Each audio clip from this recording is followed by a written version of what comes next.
हरे राम राम राम हरे हरे, हरे कृष्णा कृष्णा कृष्णा हरे हरे।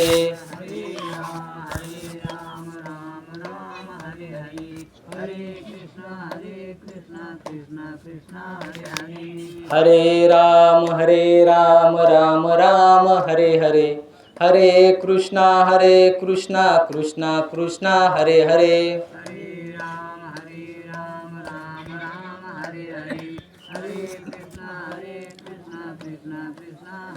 बोला पुंडलिक वरदा हरी विठ्ठल, श्री ज्ञानदेव तुकाराम, पंढरीनाथ भगवान की जय, माऊली ज्ञानेश्वर महाराज की जय, जगद्गुरु संत तुकाराम महाराज की जय, शांती ब्रह्म एकनाथ महाराज की जय, सद्गुरु माता सुदीक्षा सविंदर हरदेवजी महाराज की जय।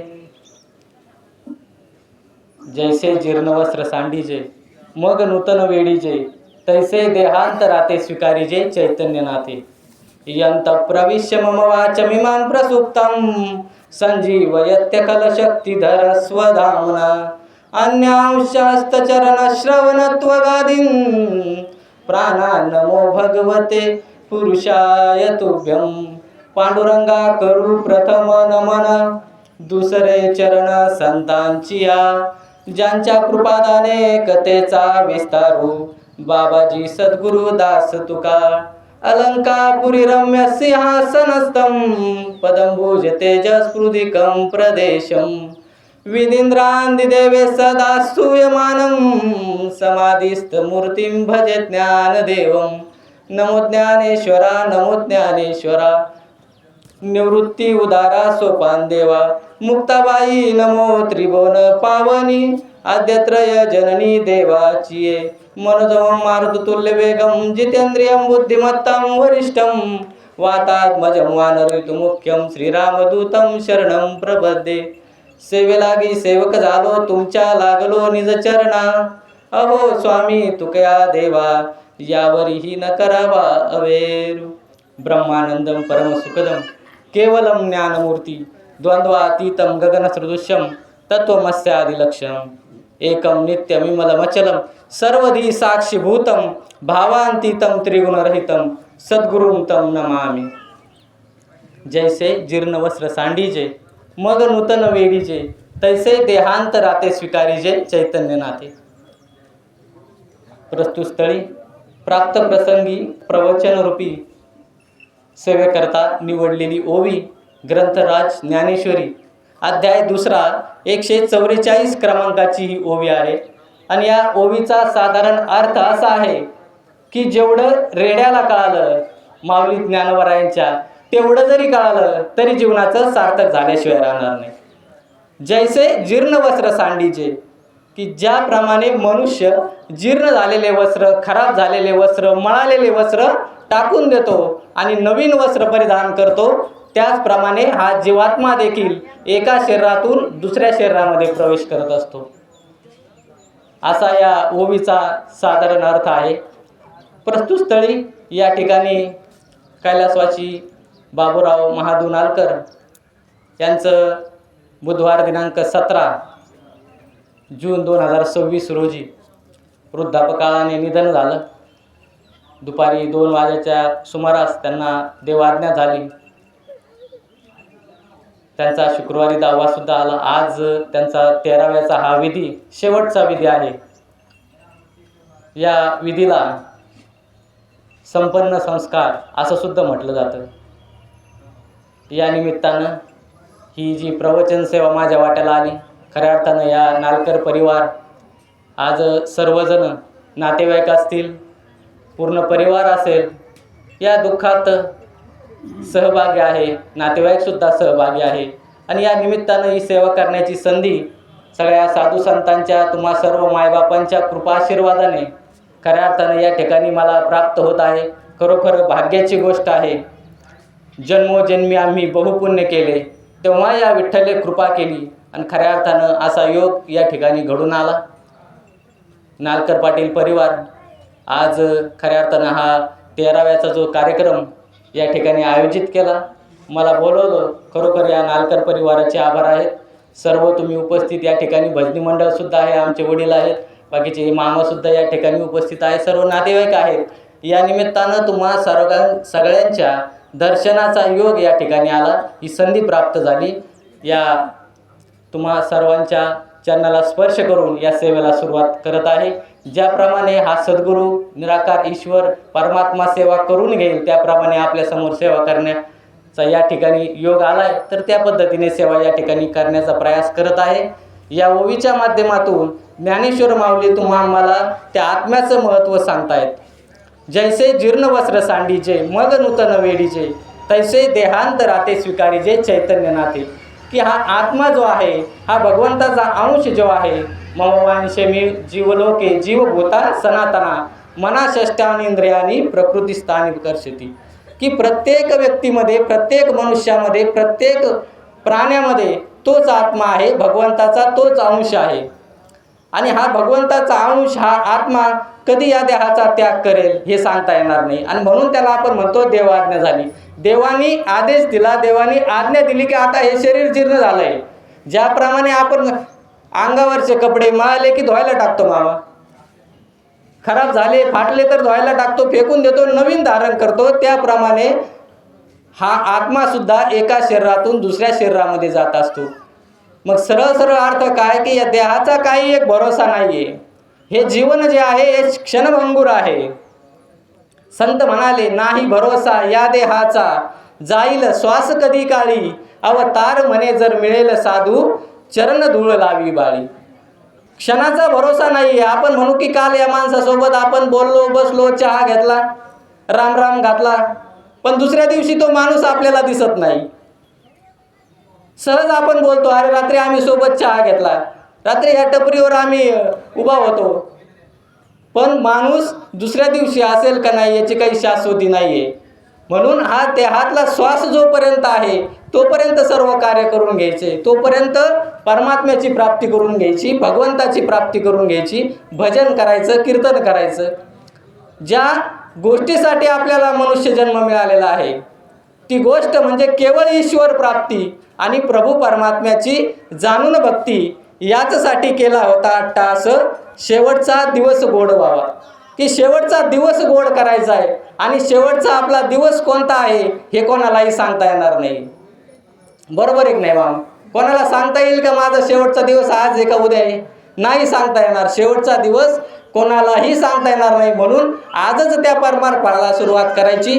आजच जोपर्यंत मनुष्याच्या देहामध्ये श्वास चालू आहे तोपर्यंत मनुष्याला किंमत आहे.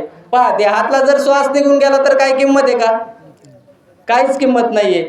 अगदी नाव सुद्धा उरत नाही. एखाद्याचा जर मृत्यू झाला तर पाहुणे रावळे फोन करून विचारतात. काय विचारतात मामा? बॉडी कुठं आली? म्हणत नाही गणेश कुठं आलाय, अमुक अमुक कुठं आलाय, म्हणत नाही बॉडी कुठं आली. नाव सुद्धा उरत नाही. आणि सगळं तयार आहे. पहा, एकदा का देहातला श्वास निघून गेला, हृदय बंद पडलं तर सगळं तयार आहे. त्या 14व्या वित्त आयोगातून आपण त्या येशूच्या बाहेर गंगेच्या कडेला सेट तयार आहे. पांढऱ्या कपड्यावाल्यांनी पांढरा कपडा शिवून ठेवलेला आहे, मडक्यावाल्यांनी मडकं घडून ठेवलेलं आहे, बांबूवाल्यांनी बांबू साळून ठेवलेला आहे, रडणारे सुद्धा तयार आहेत. बरोबर आहे. काही एक भरोसा नाहीये. ज्या वेळेस हा आत्मा निघून जातो, श्वास निघून जातो, काही एक किंमत उरत नाही. आणि म्हणून संतांनी म्हटलंय, चाले हे शरीर कुणाची असत्ते, कोण बोलवितो हरिविन, देखवी ऐकवी एक नारायण, तयाचे भजन चुकू नका. माणसाची देव चालवी अंता, मीच एक करता म्हणून या, वृक्षाची पानं हाले ज्याची सत्ता, मग तुझी अंता राहिली कोठे. तुका म्हणे विठू भरला सभाय, तया उणे काही चराच. जोपर्यंत प्राण आहे, जोपर्यंत भगवंताचा अंश कार्यरत आहे तोपर्यंत जीवनाचं कल्याण करून घ्यायचंय.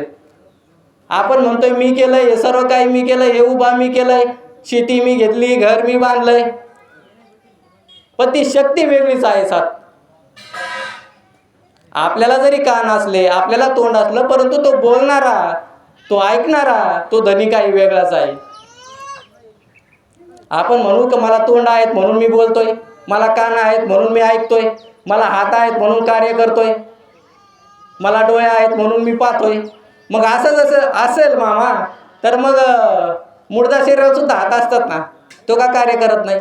त्याला पण पाय असतात, तो का चालत नाही? त्याला सुद्धा डोळे असतात, तो का पाहत नाही? त्याला सुद्धा ओठ असतात, तो का बोलत नाही? का तर त्यातली ती शक्ती निघून गेलेली आहे, त्यातलं ते तत्व निघून गेलेलं आहे, त्यातला तो अंश निघून गेलेला आहे, त्यातला तो राम निघून गेलेला आहे. आणि म्हणून आपण चालतोय, फिरतोय, उठतोय, बसतोय आणि मृत शरीराला काही करता येत नाही. डोळे असून पाहता येत नाही, कान असून ऐकता येत नाही. म्हणून हा भगवंताचा अंश जोपर्यंत शरीरामध्ये आहे तोपर्यंत जीवनाचं कल्याण करून घ्यायचं. गेलेला श्वास परत येत नाही आणि विकत सुद्धा मिळत नाही. संत म्हणाले, अरबो खरबो देने पर भी एक मिलेगी सास नहीं, सासे है अनमोल कितनी, क्या तुझको एहसास नहीं. एखाद्याच्या घरातल्या माणसाचा जर श्वास संपला, हृदय बंद पडलं, तर आपण दुकानात जातोय का? दुकानात जात नाही. 10-20 रुपये देऊन आपण श्वास विकत आणत नाही. जसं भिंतीवरती घड्याळ असतं, त्या घड्याळातला जर शेल संपला तर आपण दुकानात जातो, दुकानदाराला 10-20 रुपये देतो, सांगतो आमच्या घरातल्या घड्याळाचा शेल संपला, 20 रुपये घे, शेल दे. शेल आणतो, घड्याळ टाकतो, घड्याळ चालू होतं. परंतु एकदा का देहातला श्वास संपला तर विकत मिळेल का? कितीही पैसे दिले, काहीही दिलं तरी परत मिळणार नाही. म्हणून आहे तोपर्यंत, जोपर्यंत श्वास चालू आहे तोपर्यंत माणसाशी प्रेमाने वागायचं, प्रेमाने बोलायचं, तोपर्यंत सर्व कार्य करून घ्यायचे. गेलेला श्वास परत येत नाही तोपर्यंत भगवंताचं चिंतन करायचंय. भगवंत आपल्याशी खूप सुंदर वागलाय. पहा, त्याचं वर्णन करताना माऊली ज्ञानेश्वर महाराज म्हणतात, मुळन ढाळ शाखान पल्लव, तो हा कैसा देव आला घरा. निर्गुणपणे उभा, सगुणपणे शोभा, जीवा शिवप्रभा दाविताय. नकळे याची गती, नकळे याची लीला, आपे आप सोहळा भोगत आहे. ज्ञानदेव म्हणे, नकळे याची थोरी आणि आपण चराचरे नांदत असे. पहा किती सुंदर वागावं भगवंतानं. जन्माला येण्याची बातमी भगवंत मामा 9 महिने अगोदर देतोय. 9 महिने कुणीतरी घरात जन्माला येणार आहे. आता तर विज्ञान एवढं पुढे गेलं की 3 महिन्याच्या नंतर मुलगा आहे का मुलगी हे सुद्धा विज्ञान सांगतंय. 3 महिने अगोदर सांगतंय. 3 महिन्याच्या नंतर म्हणजे 5-6 महिने अगोदर सांगतंय विज्ञान की मुलगा आहे का मुलगी. जन्माला येण्याची बातमी 9 महिने अगोदर दिली जाते, पण घेऊन जायची बातमी असं का आलंय का कधीतरी? असं एखादं पत्र आलंय, निरोप आलाय की अमुक अमुक ठिकाणी मी तुला घ्यायला येणार आहे, असं भगवंत मानलाय का? अमुक अमुक वारी मी तुला घ्यायला येतोय, ह्या तारखेला घ्यायला येतोय, तू सगळं आवर, तुला सोबत काय घेता येईल ते घे, जेवढं तू आयुष्यभर कमवलंय ते सोबत घे, असं म्हणतोय का भगवंत? काही मेसेज येतोय का? नाही येत. 9 महिने भगवंत आपल्याला जन्माची बातमी देतोय, परंतु घेऊन जायची 9 मिनिट सुद्धा अगोदर देत नाही. हीच बातमी जर बाबा आली असती 9 महिने अगोदर, तर अमुक अमुक ठिकाणी अमुक अमुक वारी मी घ्यायला येतोय, निरोप आल्याबरोबर माणसं अटॅकने गेली असती, बरोबर आहे की नाही? निरोप आला असतं तर अटॅकनेच गेली असती ना, मी तुला घ्यायला येतोय म्हणून. भगवंत खूप सुंदर वागलाय आणि तो घेऊन जायला सुद्धा तो एकटाच येतोय, यमदेव.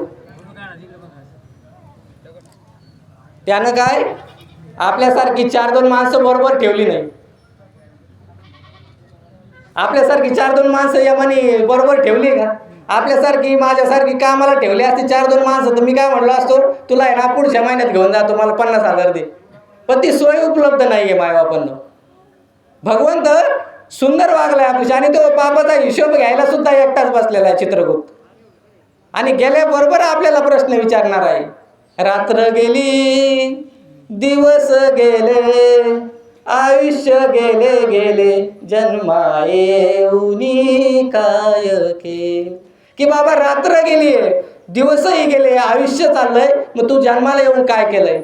मग त्यावेळेस आपल्याला सांगता आलं पाहिजे की मी कीर्तनाला जात होतो, मी भजन केलंय, मी ज्ञानेश्वरी वाचली, मी पारायणाला बसत होतो. सांगता आलं पाहिजे, काहीतरी बोलता आलं पाहिजे, म्हणून परमार्थ करायचा आहे. भगवंताचे खूप उपकार आहे आपल्यावर, म्हणून परमार्थ करायचा आहे. जो देह आपल्याला या भगवंतानं दिलेला आहे, मोफत दिलेला आहे. पहा, दवाखान्यात जर गेलो, एखाद्याचा जर दात पडला, दाढ किडली, तर दवाखान्यात जर आपण गेलो तर डॉक्टर किती पैसे घेतो? एका दाताचे कमीत कमी 4,000 रुपये 3,000 रुपये घेतो. डुप्लिकेट बसून देतो, ओरिजिनल बसून देत. डुप्लिकेट दाताची किंमत 4,000 आहे. मग हा भगवंताने देह दिलाय, आपल्याला मौल्यवान दिलाय, पवित्र दिलाय, एवढा सुंदर देह आपल्याला दिला, 1 रुपया सुद्धा घेतला जात नाही. म्हणून त्याचे उपकार फेडण्यासाठी, परोपकारची भावना व्यक्त करण्यासाठी परमार्थ करायचा आहे. पहा, 2-4 दिवस जर ॲडमिट राहिला एखादा पेशंट, मध्ये कोरोनाचा काळ गेला, कोरोनामध्ये पेशंट ॲडमिट होते, 2-2 दिवस ज्यांनी ऑक्सिजन दिला डॉक्टरनी, त्याचं बिल 70,000 80,000 रुपये आलं. फक्त 2 दिवस आपल्याला ऑक्सिजन दिलाय. हा भगवंत हा ऑक्सिजन देतोय, हवा देतोय, याचे काही पैसे घेतोय का? काहीच घेत नाही. म्हणून त्याचे उपकार मानायचे, म्हणून ते कार्य करायचं आहे. त्या भगवंतानी आपल्याला या देहामध्ये याच्यासाठी पाठवलं आहे.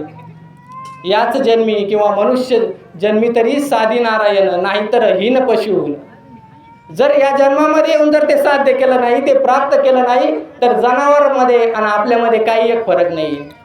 हा मनुष्य जन्म आपल्याला केवळ त्या ईश्वराची प्राप्ती करण्यासाठी मिळालेला आहे. भगवंताची प्राप्ती करून भक्ती करण्यासाठी मिळालेला आहे. मग ते जर आपण साध्य केलं नाही, तर आपण म्हणतो ना, जन्माला आला हेला आणि पाणी वाहून वाहून, बरोबर आहे की नाही? मग हेलपाटा झाल्यासारखं होईना आपल्याला. हा जन्म आपल्याला 84 लाख योनी फिरून मिळालेला आहे. 84 लाख योनीच्या नंतर हा जन्म मिळालेला आहे. संतांनी सांगितलं, जन्म मनुष्य जन्म दुर्मिळ आहे, मोठ्या पुण्याने मिळतोय. आणि या जन्मामध्ये आल्याच्या नंतर केवळ तेच काम आहे, तेच कार्य आहे. आता आपण पैठणला गेलो मामा, शुक्रवारच्या दिवशी एखादा बाजार करायला गेला एखादा व्यक्ती, आणि दिवसभर त्या ठिकाणी मित्रमंडळीला भेटला, बाजारात फिरला, पण घरून बाजार करण्यासाठी गेला आणि घरी येताना, घरी आल्याच्या नंतर मोकळाच घरी आला. घरच्यांनी विचारलं, बाजाराला गेले होते, बाजार कम नाही आणला? ध्यानातच नाही राहिलं. काय होईल मग? नुसता हेलपाटाच होईल ना. ज्या कामासाठी गेलोय आपण बाजारामध्ये, ते कामच जर आपण नाही केलं तर नुसता हेलपाटा. तसं या मनुष्य जन्मामध्ये आपण देवाची, भगवंताची प्राप्ती करण्यासाठी आलेलो आहोत. मग ते जर आपण साध्य केलं नाही, तर हेलपाटाच झाल्यासारखं पुन्हा जन्ममरणाच्या फेऱ्यात अडकावं लागेल. पुनरपी जननम पुनरपी मरणम पुनरपी जननी जठरे शयनम. त्या पुन्हा जन्माला येणं, पुन्हा मरणं, या चक्रामध्ये आपल्याला अडकावं लागणार आहे. बरं, किती पैसे कमवले आपण, किती धनसंपत्ती कमवली, म्हणजे आपली जी जन्ममरणाची परंपरा आहे ती संपणार आहे. कितीही पैसे कमवले, किती मजली घर बांधलं, म्हणजे आपली जन्ममरण परंपरा संपणार आहे. 2 मजली 3 मजली. किती शेती घेतली विकत, क्षेत्र वाढवलं, म्हणजे जन्ममरण परंपरा संपणार आहे. किती सोन्याच्या अंगठ्या हातामध्ये घातल्या, बोटामध्ये घातल्या, म्हणजे जन्ममरण परंपरा संपणार आहे. किती टन ऊस गेला मामा, म्हणजे जन्ममरण परंपरा संपणार आहे. काहीही करा, कितीही मरमर करा, काहीही करा जीवनामध्ये, कितीही कमवा, तरी जन्ममरण परंपरा संपणार नाही. जन्माला येणं मरणं हे चालूच राहणार आहे. मग हे चुकवायचं असेल तर काय करावं लागेल? भगवंत प्राप्ती. भगवंताची प्राप्ती केल्याशिवाय हे जन्ममरण संपणार नाहीये. जन्ममरण जर संपवायचं असेल तर आपल्याला त्या भगवंताचीच प्राप्ती करावं लागेल, गुरुचीच सेवा करावी लागेल, संतांचीच सेवा करावी लागेल. त्यावेळेस खऱ्या अर्थानं आपलं जन्ममरण परंपरा संपणार आहे. नाहीतर हे असंच चालू राहणार आहे. किती पैसे कमवले, किती धनसंपत्ती कमवली, याला काही एक किंमत नाही. आपण म्हणतो ना की मी एवढं कमवलंय. पहा, माणूस नुसता पळतोय. पहा, जन्माला आल्यापासून मरेपर्यंत माणूस पळतोय. बचपन से लेकर कफन तक दौड़ रहा है आदमी, दौड़ते दम तोड़ रहा है आदमी, 2 रोटी 4 लंगोटी बटोर रहा है आदमी, ये क्या कर रहा है आदमी. माणूस नुसता पळतोय, पण त्याचा प्रवास कुठं चालला हे त्याच्या लक्षात येत नाहीये.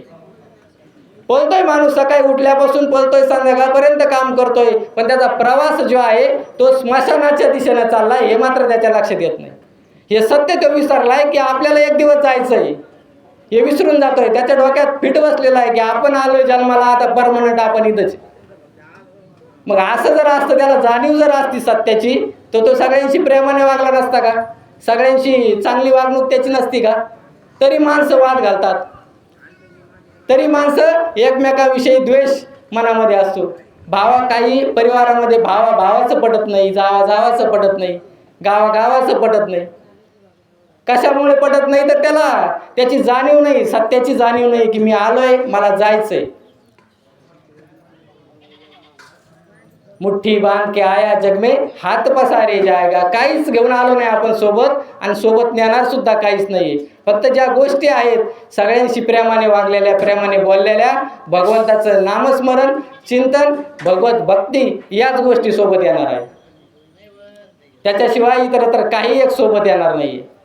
माणूस गेल्याच्या नंतर माणूस म्हणाल नाही. आता आपण नाही का त्या दिवशी अरुणानंदने भाषण केलं, सांगितलं की बाबूराव मामा भजनामध्ये यायचे, कीर्तनामध्ये टाळ घेऊन उभं राहायचे.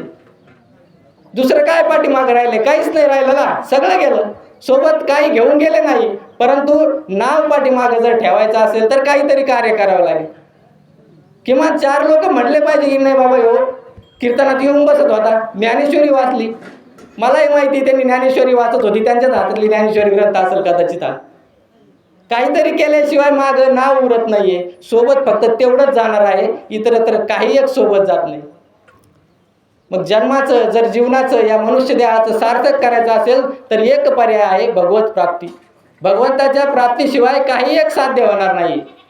जोपर्यंत भगवंत आपण त्याच्या जवळ जात नाही, आपण म्हणतोय ना बोलावा विठ्ठल, करावा विठ्ठल, जोपर्यंत आपण त्याला पाहत नाही तोपर्यंत तो आपलासा होणार नाही.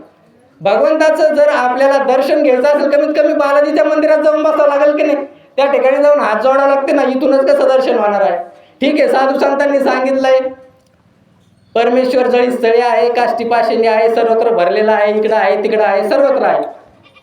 परंतु जोपर्यंत ते ज्ञान प्राप्त होत नाही, तोपर्यंत त्याची ओळख होत नाही, अंगसंग असणारा परमात्मा दिसत नाही, तोपर्यंत तर मंदिरामध्ये जावं लागेल ना. जेव्हा त्याची प्राप्ती होईल त्यावेळेस मग तो जळी स्थळी दिसेल, काष्टी पाषाणी दिसेल, पण तोपर्यंत तिथं जावं लागेल. आणि मग हे कार्य संत सांगतात की हे कार्य कधीपर्यंत पूर्ण करायचं आहे? जोपर्यंत देहात श्वास चालू आहे तोपर्यंत. सोबत काही एक येत नाही. पहा, सोबत मृत व्यक्तीच्या आपण परिवार पाहतो किती गपन, की सोबत अगदी फुटका मनुष्य एखाद्याचा अंत्यविधी चालू असतो पहा, आणि त्याच्या हातामध्ये एखादी अंगठी राहू द्या, एखादी कानात बाळी राहू द्या, रडता रडता ते घरचे म्हणतील त्याच्या हातात अंगठी फार शोभून दिसत होती, कानात बाळी फार शोभून दिसत होती. मग ते शेजारच्या पाहुण्याच्या लक्षात येत आहे कानात बाळी राहिली वाटतं, हातात अंगठी राहिली वाटतं, मग ते काढून घेते. बरोबर नाही? यमाची या हाती बांधून या देती, आभूषणे घेती काढून.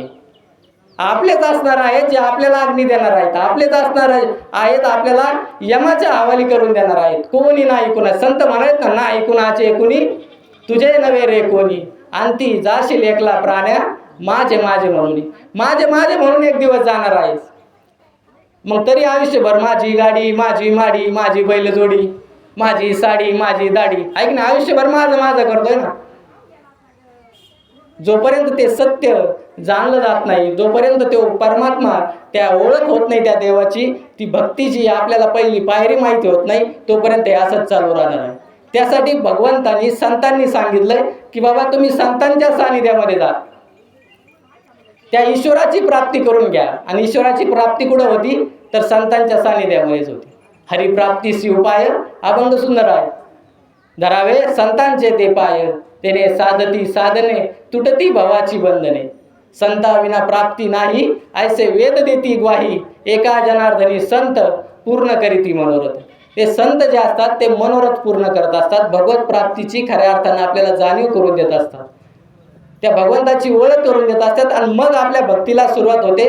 आणि मग सत्य जर समोर आलं तर माणूस सगळ्यांशी प्रेमाने वागतो, सगळ्यांशी आनंदाने वागतो. बघा, माणूस सहसा 3 पद्धतीमध्ये जगत असतो, 2 पद्धतीमध्ये जीवन जगत असतो. कधी कधी माणूस जीवात्मा म्हणून जीवन जगतो, तर कधी कधी माणूस परमात्म्याच्या माध्यमातून महात्मा बनण्याचा प्रयत्न करत असतो. प्रवाह याच पद्धतीने वाहतो. काही लोक जीवात्मे आहेत, काही लोक महात्मे आहेत, तर काही लोक परमात्मे आहेत. महाराज म्हणतात एकाला या ठिकाणी यावं लागतं, दुसऱ्याला आणावं लागतं, तर तिसऱ्याला यावंच लागतं. एक वर्ग असा आहे तो केवळ जीवन जगतो, दुसरा वर्ग असा आहे तो जगवतो, आणि तिसरा वर्ग असा आहे तो जागवतो. केवळ जीवन जगतो त्याला माणूस म्हणतात. अज्ञानाच्या तिमिरामध्ये कितीही पाप पुण्य करा, सज्जन म्हणून जगा, दुर्जन म्हणून जगा, चांगल्या मार्गाने प्रवास करा, वाईट मार्गाने प्रवास करा, तरी सुद्धा जो जगवतो तो परमात्मा आहे. आणि तिमिरातून जाग करतात ते संत आहेत, महात्मे आहेत. डोंगरे महाराजांची भाषा आहे, तुम भगवान को मानो या ना मानो. डोंगरे महाराज म्हणतात, तुम भगवान को मानो या ना मानो लेकिन दुनिया का मालिक तुम्हें मानता है, क्योंकि वो जानता है कि ये बरिंदर मैंने ही बनाई हुई दुनिया में रहता. तुम्ही देवाला माना अगर नका मानो, काही फरक पडत नाही. आपल्यासारख्या चार दोन लोकांनी देवाला मानलं काय आणि नाही मानलं काय फरक पडतोय का? एखादा जर घरात बसून राहत असेल दिवसभर आणि म्हणत असेल आज सूर्यच उगवला नाही, त्याच्या म्हणण्याला काही महत्व आहे का? त्याला बाहेर यावं लागेल तेव्हा सूर्य दिसेल. तसं एखादा म्हणत असेल देव नाहीये, त्याच्या मानण्याला काही एक फरक पडत नाही. मग तुम्ही माना अगर नका मानू, भले तुम्ही कसंही जगा, एखाद्यासोबत वाईट वागा, चांगलं वागा, तरी सुद्धा तो जगवणारा भगवंत आहे. मग भले तुम्ही एखाद्याच्या वाट्याचे दगड काढून आपल्या पायरीला लावा, शेजारच्याचं बांध करून अर्धा एकर वाढवा, बरोबर आहे की?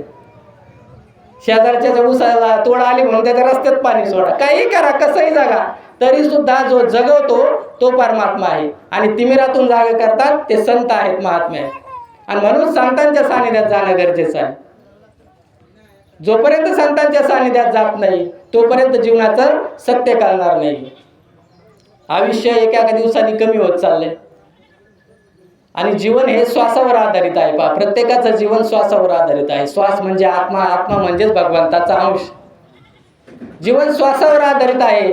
जोपर्यंत शरीरामध्ये श्वास आहे तोपर्यंत जीवन चालू आहे. जीवन कसं आहे? संतांनी म्हटले, पाणी तेरा बुदबुदा इस मानुष की जाती देखत ही चुप जाएगा जो तारा प्रभाती. हवेचा एक छोटासा झोका यावा आणि पाण्यावर बुडबुडा तयार व्हावा. हवा जर आली तर पाण्यावर बुडबुडा तयार होतो. हवेचा झोका यावा आणि पाण्यावर बुडबुडा तयार व्हावा आणि क्षणात दुसऱ्या झोकाला हवेचा की तो क्षणात फुटून जावा, असा माणसाचा अवस्था आहे. त्या पाण्यावर असलेल्या बुडबुड्यासारखी अवस्था आहे माणसाची. कधी काळ येईल आणि घेऊन जाईल सांगता येणार नाही. म्हणून संत म्हणाले, क्षणोक्षणी हाची करावा विचार तरावया पार भवसिंधू. नाशिवंत देह जाणार सकळ आयुष्य खातो काळ सावधान. आयुष्याचा एक एक दिवस कमी होत चाललाय, आयुष्याचा एक एक श्वास कमी होत चाललाय. मग ते साध्य करण्याची गरज आहे, ते जाणण्याची गरज आहे की माझ्याकडे वेळ कमी आहे. कोणाला माहिती आहे का माझ्याकडे? एखादा म्हणेल माझं वय 35 आहे, मग माझ्याकडे अजून भरपूर 65 वर्ष बाकी आहे. धरून चालतो 100 वर्ष जगणारे, 80 वर्ष जगणारे, 90 वर्ष जगणारे. माणूस असंच ग्रहित धरून चालतो ना, माझं वय 35 आहे, मग करता येईल परमार्थ, अजून मस्त वेळ आहे. पण कोणाकडे किती वेळ आहे हे सांगता येईल का? कोणालाही सांगता आलेलं नाही. आणि म्हणून संत म्हणाले, क्षणोक्षणी हाची करावा विचार. क्षणाक्षणाला आयुष्य जे कमी होत चालले त्याचा विचार करा. आणि काय करा? संत समागमी धरावी आवडी, करावी तातडी परमार्थाची. की त्या दिशेने वाटचाल करा, परमार्थाच्या दिशेने वाटचाल करा. संत समागमी धरावी आवडी, करावी तातडी परमार्थाची. की परमार्थाची तातडी करा, तुमच्याकडे वेळ कमी आहे.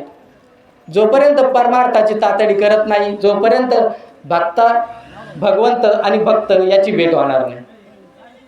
भक्त भगवंत याची जर भेट व्हायची असेल तर संतांच्या सानिध्यामध्ये जावं लागेल.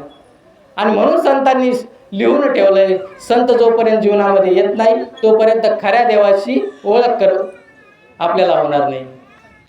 भगवान शंकर आणि पार्वती मातेच्या संवाद रूपाने नटलेल्या गुरुगीता नावाच्या ग्रंथामध्ये भगवान शंकर म्हणतात की ध्यानमूलम गुरुरमूर्ती, पूजामूलम गुरुपदम, मंत्रमूलम गुरुर्वाक्य, मोक्षमूलम गुरुकृपा.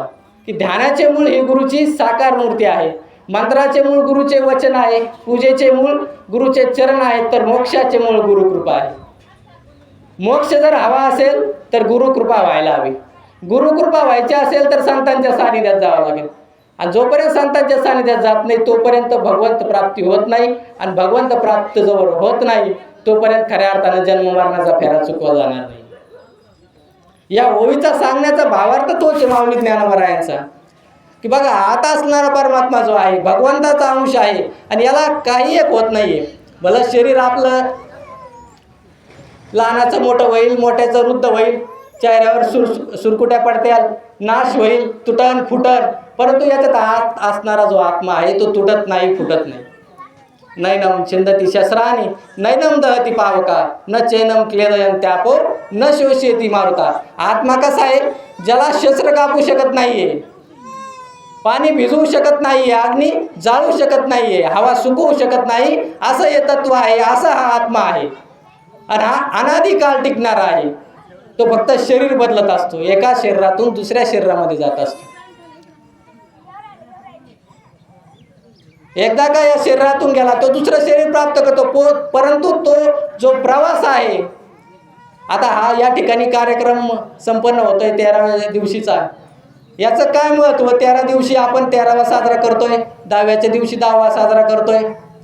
आता ज्यावेळेस माणसाचा मृत्यू होतो, शरीरातून प्राण बाहेर पडतो, आत्मा बाहेर पडतो, त्यावेळेस 2-3 दिवस आत्मा घरीच राहतो. इथं जोपर्यंत सावडत नाही तोपर्यंत आत्मा घराच्या आसपासच फिरत असतो, आपल्याला आवाज देत असतो. गरुड पुराणाच्या माहितीनुसार आपल्याला आवाज देत असतो आणि परंतु आपल्याला तो आवाज येत नाही. 2 दिवस आत्मा त्याला भ्रम झालेला असतो, त्याला काहीच कळत नाही. त्याला वाटतं की मी जिवंत आहे, मी मेलोच नाहीये. 2 दिवस त्याला काहीच कळत नाही. तो याला हाक मारायचं काम करतो, त्याला हाक मारायचं, कोणाला काहीच आवाज येत नाही, आपल्याला काही कळत नाही. परंतु देह सोडलेला आत्मा 2 दिवस या ठिकाणी राहतो, सावडील्याच्या नंतर तोही या ठिकाणी राहतो. आणि ज्यावेळेस 10 दिवस म्हणजे सावडील्याच्या नंतर त्याचा भ्रम नाहीसा होतो. महाराज, काय भ्रम नाहीसा होतो की नाही, आता मी खरंच मेलो, आता या शरीरातून माझा प्राण बाहेर आलाय. आणि मग तो 10व्या दिवसापर्यंत याला हाक मार, त्याला हाक मार, आणि 10व्या दिवसानंतर तो शांत होतो. त्याला खात्री होती की आपण आता राहिलेलो नाही, आपण सोडून गेलेलो आहे. त्याचा प्रवास त्या दिशेनं चालू होतो, इहलोकीच्या दिशेने त्याचा प्रवास चालू होतो. आणि 13व्या दिवशी जो आहे तो आत्मा या यमपुरीच्या दिशेनं वाटचाल करतो. आता यमपुरी जे आहे, यमदेव यमपुरीला घेऊन जातो तो आत्मा. आणि यमपुरी जी आहे ती मृत्यू लोकांपासून 99,000 योजने दूर आहे. 99,000 किलोमीटरमध्ये सांगता येणार नाही, 99,000 योजने दूर आहे. आणि हा जो प्रवास आहे त्याचा आत्म्याचा, हा 1 वर्षभराचा प्रवास आहे. वर्ष लागतं त्या ठिकाणी जाण्यासाठी. आणि मग 1 वर्ष म्हणजे किती महिने? 12 महिने, बरोबर. म्हणजे 12 महिने. आणि कधी जर अधिक मास आला, धोंड्याचा महिना आला, तर किती महिन्याचं वर्ष होतं? 13 महिन्याचं, बरोबर आहे की नाही? म्हणजे एका व्यक्तीला जीव घालणं म्हणजे तो आत्मा जो आहे, तो पितृ जे आहे, ते पितृ जे आहे त्याची 1 महिन्याची अन्न पाण्याची व्यवस्था, 1 महिन्याची अन्न पाण्याची व्यवस्था म्हणजे एका ब्राह्मणाला जीव घालणं म्हणजे 1 महिन्याची अन्न पाण्याची व्यवस्था. असे 13 ब्राह्मणाला जीव घालणं म्हणजे 13 महिन्याची अन्न पाण्याची व्यवस्था आपण त्या आत्म्याची, त्या पितृची करून ठेवत असतो. मग आता ब्राह्मण, आणि म्हणून आपण 13व्याच्या दिवशी 13 लोकांना जीव घालतो, बरोबर आहे की नाही? आणि मग आता ब्राह्मण मिळत नाहीये, दुर्मिळ झालेले आहेत. ब्राह्मण म्हणजे कोण? की ज्यांनी ब्रह्माची जाण केली, ज्याला परमात्मा प्राप्ती झाली आहे, ज्यानं भगवंताची ओळख केली, त्याला भगवंताची जाण आहे, त्याला आपण ब्राह्मण म्हणतो. जातीनुसार ब्राह्मण नाही, तर ज्यांनी ब्रह्माची प्राप्ती केली, त्या ईश्वराची प्राप्ती केली, त्याला ब्राह्मण म्हटलंय. आणि ते लोक आता दुर्मिळ झालेत, आणि म्हणून आपण हे 13 लोक, साधारण लोक जीव घालतो. म्हणजे 13 लोक जीव घातल्याच्या नंतर 13 महिन्याची व्यवस्था होती. आणि यमपुरीमध्ये ज्यावेळेस तो पितृ, ज्यावेळेस तो आत्मा जातो, त्याची अन्न पाण्याची व्यवस्था आपण करतो. म्हणून हा दिवस आपण साजरा म्हणजे ह्या दिवसाचा विधी आपण करत असतो 13व्याचा. 10व्यानंतर 13वा जो करतो, त्याचा मुळात त्याचं जे महत्त्व आहे ते हे महत्त्व आहे की 13 लोकांना आपण जीव घालायचं असतं. माऊली ज्ञानोबरायांनी त्याच आत्म्याचं, त्याला चैतन्यनाथ माऊलींनी म्हटलंय, या आतमध्ये असणारा जो परमात्मा आहे, ईश्वर आहे, भले असंख्य नावाने संबोधली जाणारी ही सत्ता आहे. कुणी अल्लाह म्हणेल, गॉड म्हणेल, वाहेगुरु म्हणेल, रचनाकार म्हणेल, ब्रह्मांड नायक म्हणेल, राम म्हणेल, कृष्ण म्हणेल, काहीही म्हणेल, पण ती आहे एकच सत्ता. संतांनी म्हटलं एक देव आहे खरा, माया अटीला पसर. ती सत्ता जी आहे, ते तत्व जे आहे ना, ते एकच आहे आणि ते अविनाशी आहे. प्रत्येकाच्या घटात तो परमात्मा आहे. मग तो पशु असो, पक्षी असो, प्राणी असो, मनुष्य असो. ईश्वरा सर्वभूतानां हृदय सर्जुन तिष्ठती, ब्राह्मयन सर्वभूतानी यंत्रारूढानी माया. सर्वभूतांच्या अंतरी हृदयमा अंबरी, चिदवृत्तीच्या सहस्रकरी उदयाला असे जो. की अर्जुना, ईश्वर सर्व प्राणी मात्राच्या हृदयात राहतोय, तरी सुद्धा लोक याला का जाणू शकत नाहीयेत? का तर मायारूपी यंत्रावर आरूढ होऊन लोक भ्रमशा भटकत राहतात आणि म्हणून ते जाणत नाहीयेत. मायारूपी मायामध्ये आपण अडकलेलो आहोत, म्हणून आपल्याला त्या परमात्म्याची प्राप्ती होत नाहीये. भगवंताजवळ आपण म्हणून जात नाहीये. आणि म्हणून संत म्हणाले, नको नको म्हणा गुंतू माया जाळी, काळ आला जवळ ग्रासावया. काळाची ही उडी येईल बा जेव्हा, सोडविल तेव्हा माय बाप. सोडविना कोणी देशीचा चौधरी, आणिक सोयरी भली भली. तुका म्हणे तुला सोडविना कोणी, एका चक्र पाणी वाचून या. एकदा का काळ घ्यायला आला तर मग तो आमदार असो, खासदार असो, सरपंच असो, त्याचा विचार केला जात नाही. काळ घ्यायला आला मग कुणी राजा असो नाही तर रंक असो, कुणीही असो, त्याला कुणी अडवू शकत नाही. हे जावंच लागतं. मरण हे अटळ आहे, प्रत्येकाला ते येणारच आहे, ते चुकावता येत नाही. चुकवणं कोणाला शक्यही झालं नाही. कितीही विधी केले, काही केलं तरी मरण चुकवता येणार नाही. पण हा जन्म मात्र चुकवता येईल. जोमज एक ओवी सुद्धा आहे माऊलींची, जोमज होय अनन्य शरण, त्याचे निवारी मी जन्म मरण, या लागी शरणांगता शरण्य मीच ऐकू. जो मला अनन्य भावाने शरण येईल त्याचे जन्म मरण मी चुकवीन.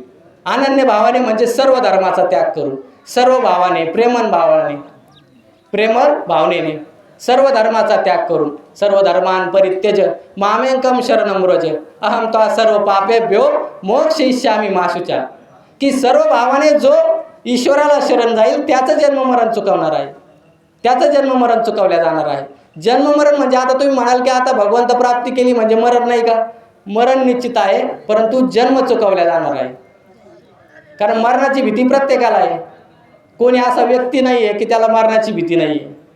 एक व्यक्ती आत्महत्या करायची म्हणून जंगलाच्या दिशेने चालला. गावामध्ये काही गंगा नव्हती, पाणी नव्हतं. आत्महत्या जीवनाला कंटाळला. त्याला वाटलं काय करावं, देह त्याग करायचा आहे, जीवन संपवायचं आहे. त्याला वाटलं शेजारी जंगल होतं आणि त्या जंगलाच्या दिशेनं चालला. अंधार पडत चालला, जंगलाच्या दिशेनं चालला.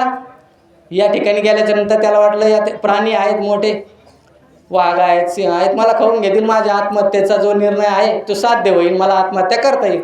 त्या दिशेने चालला. अंधार पडत होता आणि रस्त्यात जात असताना एक व्यक्ती त्याला भेटली. म्हणे मामा कुठे चालले? काही नाही म्हणे, चाललो आत्महत्या करा. अरे आत्महत्या करायला इकडं कुठं चाललाय, कशाला मरतोय? जगना, चांगले पोरं आहे, बायका आहे. नाही नाही म्हणे, जीवनाला कंटाळलोय मी, आता मला आत्महत्या करायची. या जंगलाच्या दिशेने चाललोय म्हणे, आता मी मरायचंय, मला हे जंगलात गेलं की वाघ मला खाऊन घेते, मला मरायचंय आता. बरं म्हणे, मरायचंय. ते व्यक्ती म्हणे मरायचंय, अंधारात चाललाय, जंगलाच्या दिशेने चाललाय, मग मरायला चालला, हातात काठी कशाला घेतली? ते बरी असती म्हणे कुत्र्या मांजराची. म्हणजे मरणाची भीती, मरायला चाललाय तरी हातात काठी घेऊन चाललाय. म्हणजे मरणाची भीती प्रत्येकाला आहे. मरण हे अटळ आहे. मरणाची भीती प्रत्येकाला, मरणाची भीती आहे. असा माणूस नाही आहे. पण जर मरायचं नसेल तर काय करावं लागेल? जन्मालाच यायचं नाही. बरोबर आहे की नाही? एका व्यक्तीला झोप येत नव्हती, झोप महाराज. संध्याकाळी झोपला का रात्री भयानक भयानक स्वप्न पडायचे आणि तो आरबळून उठायचा रात्री 2-3 वाजता. आरबळून उठला मग रात्रभर त्याला झोप येत नसायची. अनेक दवाखाने केले, गोळ्या औषध घेतले, काहीच फरक पडत नव्हता. एका महाराजांकडे गेला, महाराजाच्या चरणाला स्पर्श केला. महाराजाला म्हणाला, महाराज काहीही करा पण संध्याकाळी लय भयानक स्वप्न पडतात म्हणे, आरबळून उठतोय म्हणे मी. असं? अरे दवाखान्यात जा. नाही म्हणे, सगळे दवाखाने पालते घातले, काहीच फरक पडत नाही. तुम्हीच काय करायचं ते करा, अंगारा द्या, बुक्का द्या, काय करायचं ते करा. आता महाराज म्हणे, आता याला काय करावं? महाराज म्हणे, स्वप्न पडतात, भयानक पडतात स्वप्न. एक उपाय सांगतो म्हणे, औषध नाही आहे, अंगारा नाही आहे, धुपारा नाही, काही नाही आहे. एक उपाय सांगतो तेवढा कर म्हणे. संध्याकाळी झोपल्याच्या नंतर स्वप्न पडतात ना म्हणे, संध्याकाळी झोपल्यावर स्वप्न पडतात ना, मग त्याला औषध काय आहे? झोपायचंच नाही. बरोबर आहे की नाही? झोपलं नाही, स्वप्न पडणार नाही ना. तसं जर मरायचं नसेल तर काय करावं लागेल? जन्मालाच यायचं नाही. बरोबर आहे की नाही? जन्मालाच यायचं नाही. मरायचं नसेल तर जन्मालाच यायचं नाही. आणि जन्माला जर यायचं नसेल तर काय करावं लागेल? संतांना शरण जावं लागेल. जो मज होय अनन्य शरण, त्याचे निवारी मी जन्म मरण. कोणाचे जन्म मरण? जो शरण गेला संतांना, साधूंना, भगवंताला, त्याचं जन्म मरण चुकवलं जाणार आहे. मग जर मरण चुकवायचं असेल तर जन्मालाच यावं लागणार नाही. कारण ह्या देहामध्ये किती त्रास आहे प्रत्येक जण अनुभवत आहे.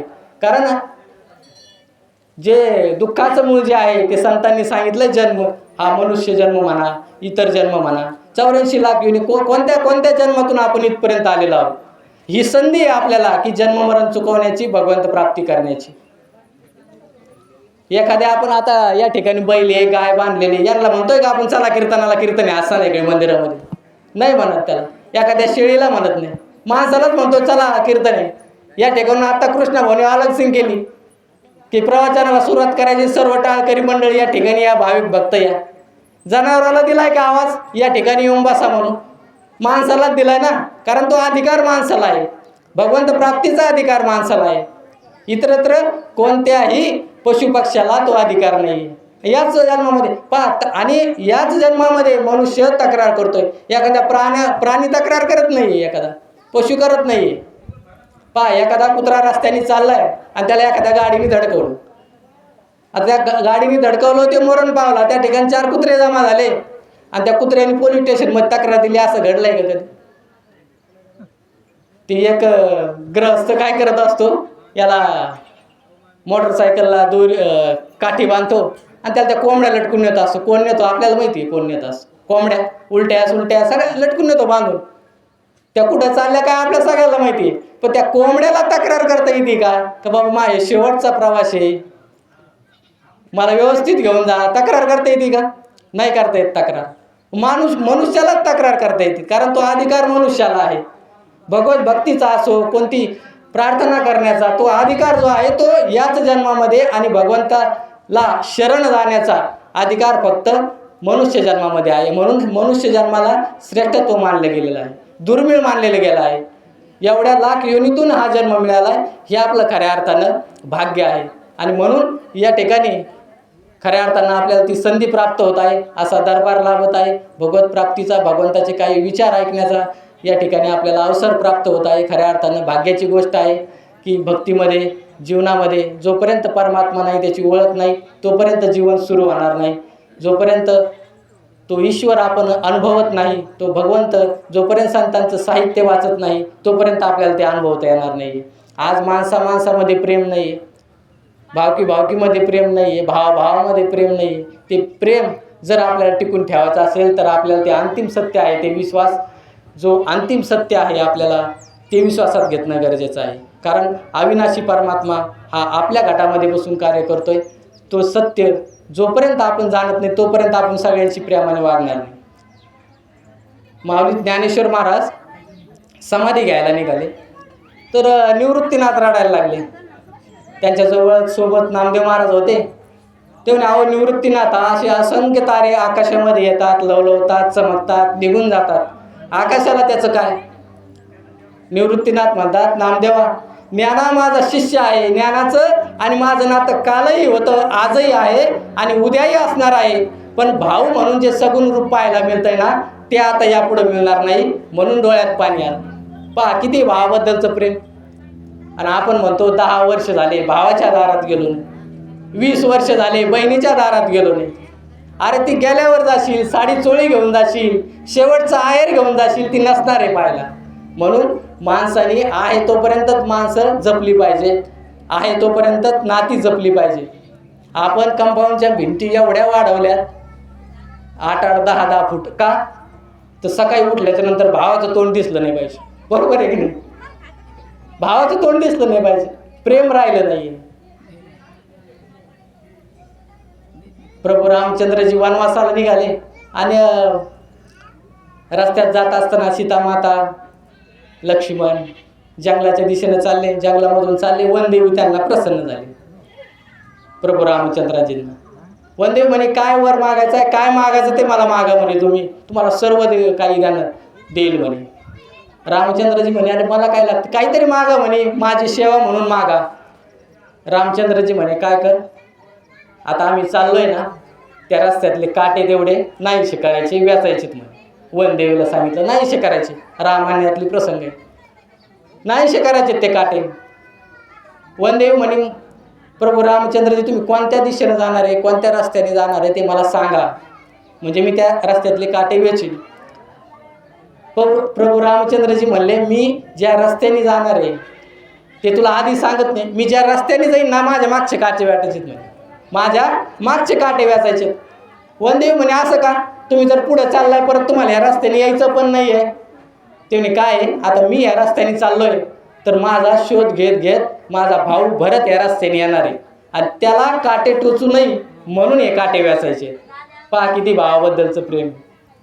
वनदेवी म्हणाली, तुझा भाव एवढा नाजूक आहे का, काट्याने त्याला वेदना होत्या? नाही म्हणे, नाजूक नाही आहे, त्याला काट्याने वेदना होणार नाही, पण त्याला जर कळालं की मी ह्या काट्यातून गेलो, माझा भाऊ राम ह्या काट्यातून गेला, हे जर त्याला कळालं तर तो दुःखी होईल, त्याचं मन खूप हळू होईल. पहा किती भावाबद्दलची काळजी आहे. आणि आपण मात्र आता तर म्हणलं मी की एवढ्या भिंती वाढवल्यात आपण की भावाचं तोडणं. खऱ्या अर्थानं खूप नशीबवान आहे हे नालकर परिवार. एकजुटीने राहतात. 5 जण भाऊ आहेत. ज्याप्रमाणे पांडव होते त्याप्रमाणे हे पण 5 भाऊ आहेत. खऱ्या अर्थानं सुंदर जीवन जगत आहेत. एकमेकांविषयी प्रेम, आदर, सत्काराची भावना, एकमेकांचा विचार घेण्याची भावना या परिवारामध्ये आहे. कैलासवासी बाबूराव महादू नालकर यांच्या पश्चात त्यांना 4 मुली, संजीवनी असेल, सुमनबाई असतील, इंदूबाई असतील, सिंधूबाई असतील, अशोक मामा असतील, आमचे बंडू मामा असतील, मुंगा मामा असतील, सुरेश मामा असेल, मनू मामा असतील. त्यांच्या पाठीमागं हा त्यांचा मोठा परिवार, 5 त्यांना मुलं आणि भीमाबाई हा परिवार त्यांचा खूप मोठा परिवार आहे. नातरुंद परतुंद आता त्यांची नावं तर घ्यायला शक्य नाही आहे, खूप मोठा परिवार आहे. पण 4 मुली आणि 5 मुलं असा त्यांचा परिवार आहे. खऱ्या अर्थानं चांगली सेवा हा परिवार करत होता.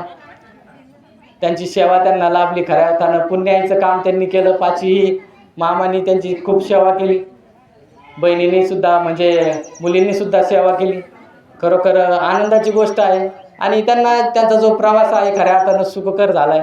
त्यांच्या पश्चातची पत्नी आहे. आता एकच काम आहे की त्यांनी जे केलं आहे, कमावून ठेवलं आहे, ते त्या जागेवर ठेवायचं किंवा त्यांच्या ज्या गोष्टीमध्ये जीव होता, जनावरं असतील काय असतील, त्यांच्या पद्धतीने वागण्याचा प्रयास करायचा. दुसऱ्याच्या पाठीमागं त्यांच्या आठवणीमध्ये राहायचं आहे.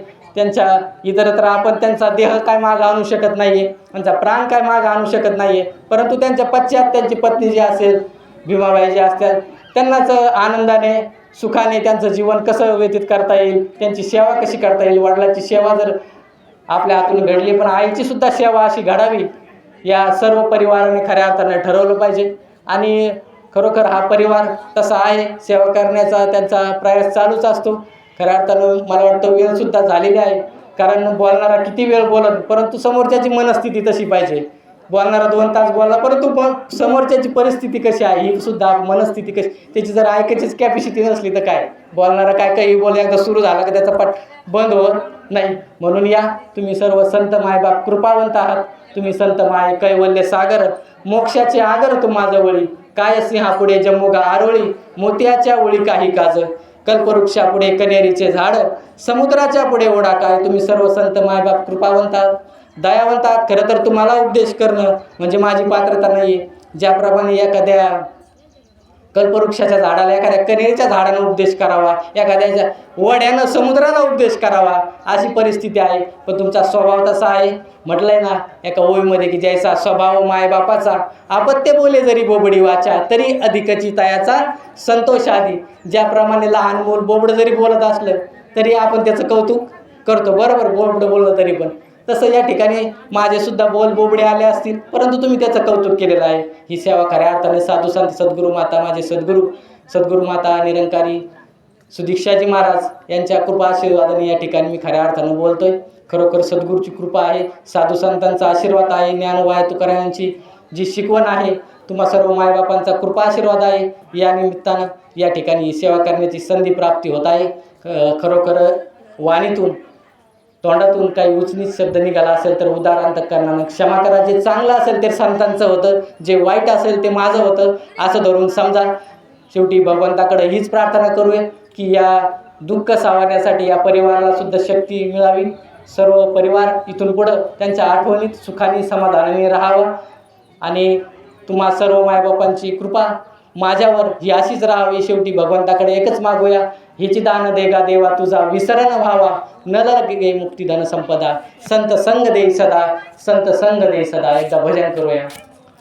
हरे राम राम राम हरे हरे, हरे कृष्णा कृष्णा कृष्णा हरे हरे, पुंडलिक वरदारी विठ्ठल, श्री ज्ञानदेव तुकाराम, पंढरीनाथ भगवान की जय, माऊली ज्ञानेश्वर महाराज की जय, शांती ब्रह्म एकनाथ महाराज की जय, सद्गुरु माता सुदीक्षा सविंदर हरदेव जी महाराज की जय.